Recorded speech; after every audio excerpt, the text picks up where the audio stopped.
بسم اللہ الرحمن الرحیم الصلاۃ والسلام علیکہ یا سیدی یا رسول اللہ وعلی آلک واصحابک یا سیدی یا محمد الرسول اللہ صلی اللہ علیہ وسلم۔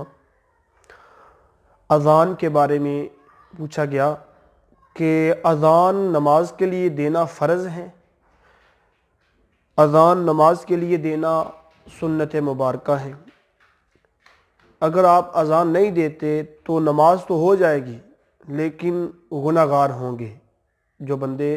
نماز تو پڑھیں گے جماعت کے ساتھ بھی اور اذان نہ دیں گے تو پھر بندے جو وہ لوگ ہوں گے سارے گناہ گار ہوں گے کہ اذان کے بغیر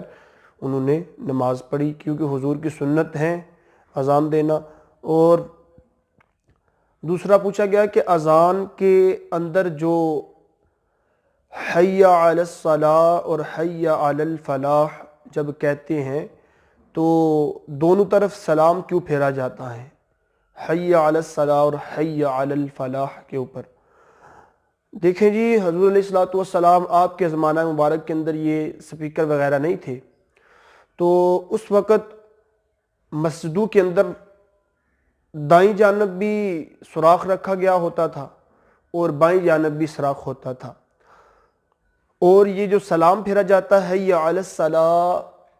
سلام اس لیے پھیرا جاتا تھا تاکہ اس جو سوراخ ہے دائیں جانب اس کی طرف جب بندے کا منہ ہو تو آواز سوراخ میں سے باہر چلی جائے، مسجد سے باہر آواز جائے تاکہ لوگوں کو پتہ چلے کہ اذان ہو چکی ہے۔ اور پھر جو بائیں جانب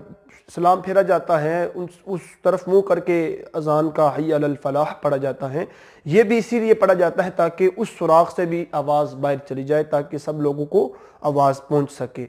تو یہ اس وجہ سے جو ہے سلام پھیرا جاتا ہے، تو حضور کی سنت ہے اس لیے یہ ہم پھیرتے ہیں۔ دوسرا پوچھا گیا کہ کانوں میں انگلیاں رکھنے کا یہ کیا ماجرا، یہ کیوں رکھتے ہیں کانوں میں انگلیاں؟ تو کانوں میں انگلیاں رکھنا یہ بھی حضور علیہ الصلوۃ والسلام نے طریقہ سکھایا کہ جب بندہ بولتا ہے تو بندے کے ناک سے بھی آواز نکلتی ہے اور کانوں سے بھی نکلتی ہے، تو جب بندہ کانوں کے اوپر انگلیاں رکھ لیتا ہے، بند کر لیتا ہے کانوں کو، تو ساری آواز جو ہے وہ منہ سے نکلتی ہے، تو جب منہ سے آواز نکلے گی تو زیادہ بلند ہوگی، زیادہ جب بلند آواز ہوگی تاکہ اذان کی آواز دور تک جائے، تو اس لیے حضور علیہ الصلوۃ والسلام آپ نے یہ طریقہ سکھایا کہ کانوں کے اوپر انگلیاں رکھ کے اذان دی جائے۔